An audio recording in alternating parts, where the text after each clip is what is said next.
নমস্কার। তবলা অনুশীলন ঘরে আপনাদের স্বাগত। আমি আজকে আপনাদের মূলত ত্রিতালের পরন সম্পর্কে কিছু বলবো। খুব সংক্ষিপ্ত আকারে বলবো। পরন হচ্ছে এমন একটি বাজ, যে বাজ তবলায় খুব একটা প্রচলিত না। পরন বাজানোটা তবলার থেকে তৈরি হয়নি। প্রসঙ্গত বলে রাখি, আমি আজকে যে পরন সম্পর্কে আপনাদেরকে বলছি, কিছু পরে পরন বাজাবো, সেটা শুনতেও পাবেন। বিশেষ অনুরোধে আমি পরনটা শেখাচ্ছি। আমার কাছে বিশেষ অনুরোধ এসেছে পরনটা শেখানোর জন্য, পরনটা দেখিয়ে দেওয়ার জন্য, বা পরনের বিষয় সম্পর্কে একটু বলে দেওয়ার জন্য। আমি খুব সংক্ষিপ্ত আকারে বলার চেষ্টা করছি। যেটা বলছিলাম, পরন মূলত পাখোয়াজ বাজ, তবলা বাজ নয়।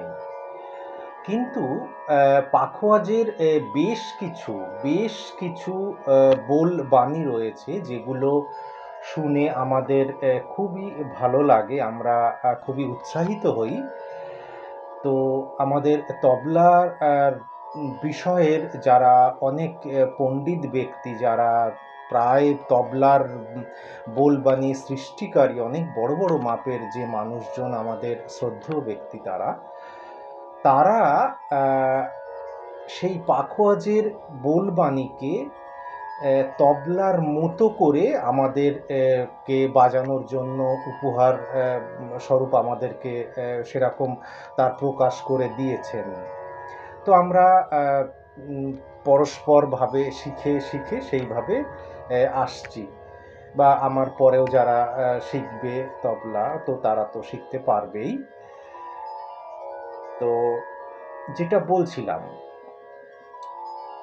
পাখোয়াজের বোলবাণী থেকেই পরনের একটা পরন বাজানোর একটা রীতি তৈরি হয়েছে। পরনের বাজানো খুব গাম্ভীর্য, পরনের শব্দ খুব গাম্ভীর্য। এদের বাংলায় নাম হচ্ছে, বাংলায় বানানটা হচ্ছে প র মূর্ধন্য। সুতরাং বুঝতেই পারছেন যে এখানে খুব সহজ একটা নাম, কিন্তু বাজানো অতটা সহজ নয়। কেন, অনেক পরিশ্রম করার ফলে পরনটাকে নিজেদের কাছে ধরা দেয়।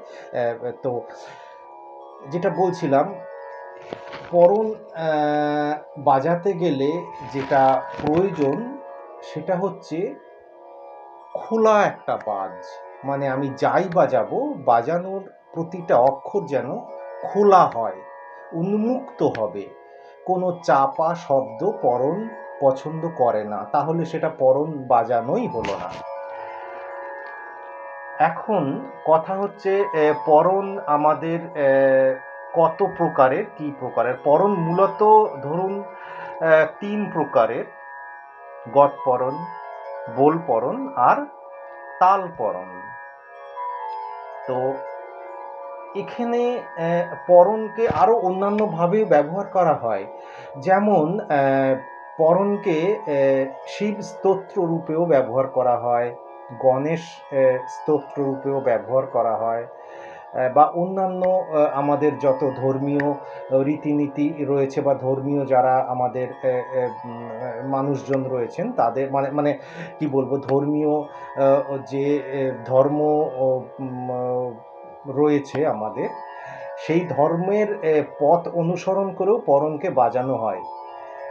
তো এখন সেক্ষেত্রে দেখা যাচ্ছে যে পরন বাজাতে গেলে তাহলে আমাকে কি কি করতে হবে।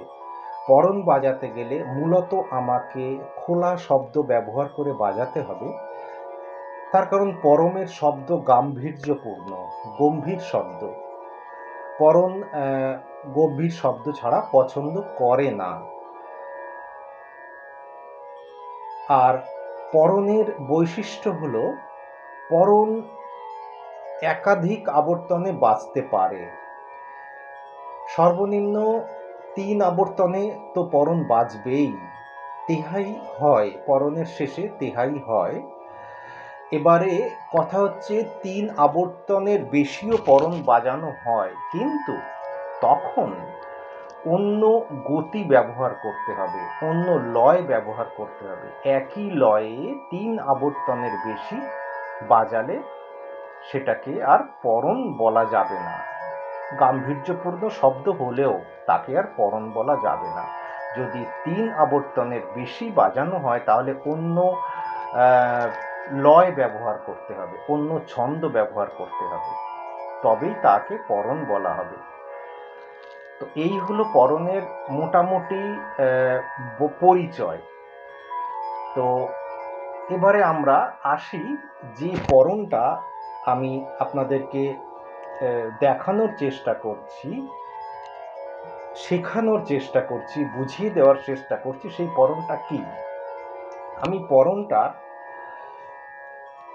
ধরন বলে দিচ্ছি। আমি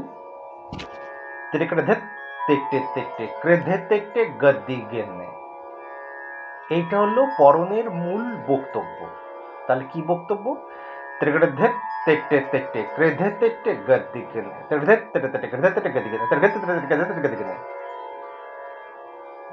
বোঝা গেল তো?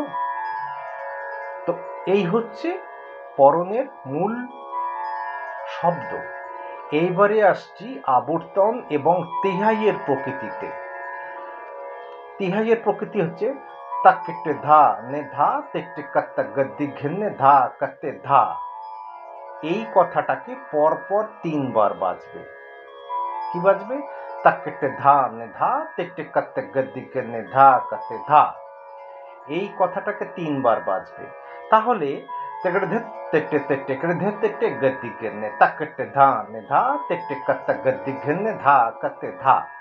এই পর্যন্ত যে বাজালাম, এখানে ভালো করে আপনারা শুনে নিন।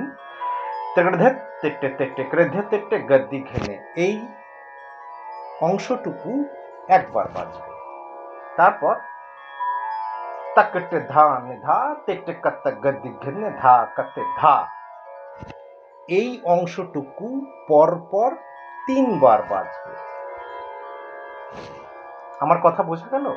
তাহলে ওই গদ্দি ঘেনে একবার, তাকেটে ধা নে ধা তেকটে কাত্তা গদ্দি ঘেনে ধা কাত্তে ধা, পরপর 3 বার।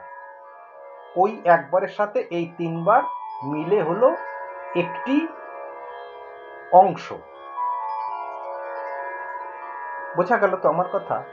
এই অংশ বাজানোর পরে একমাত্রা বিশ্রাম, আবার শুরু হবে এই অংশটা বাজানো। তারপর একমাত্রা বিশ্রাম, তারপর আবার শুরু হবে এই অংশটা। তারপর একদম শেষে রয়েছে ধা কাতে, এই এলো সোম। বুঝতে পেরেছেন? তো মোটামুটি এইভাবে আমি যেভাবে বললাম এইভাবে আপনারা বোঝার চেষ্টা করবেন। আশা করি বুঝতে পারবেন। যদি বারবার আমার এই কথাটা শোনেন তো আশা করি বুঝতে পারবেন। আমি একত্রিতভাবে বললাম না, এই জন্য আমি একত্রিতভাবে বাজানো রয়েছে, সেটা শুনলে বুঝতে পারবেন যে একত্রিত বাজানোটা কেমন হয়। কিন্তু একত্রিতভাবে বললাম না, এই জন্যই আমি একত্রিতভাবে যদি বলি তাহলে এই পরনের কথাগুলো সম্পর্কে আপনাদেরকে বিস্তারিতভাবে আমি বুঝিয়ে বলতে পারতাম না।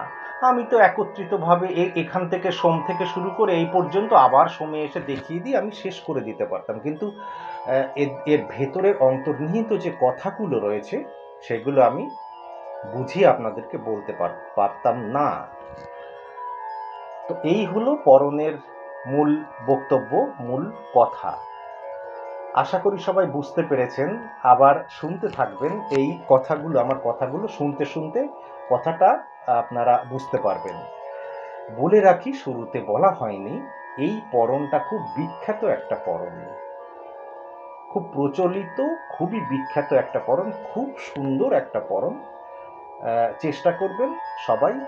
কম বেশি অসুবিধা হতেই পারে, সেটা বড় কথা নয়। যদি বিশেষ অসুবিধা হয় তো আমাকে যথাস্থানে লিখে জানাবেন, আমি সঠিকভাবে আবার বুঝিয়ে বলার বা দেখানোর চেষ্টা করব। আজকে এই পর্যন্তই। পরের সাক্ষাতে আবার দেখা হবে।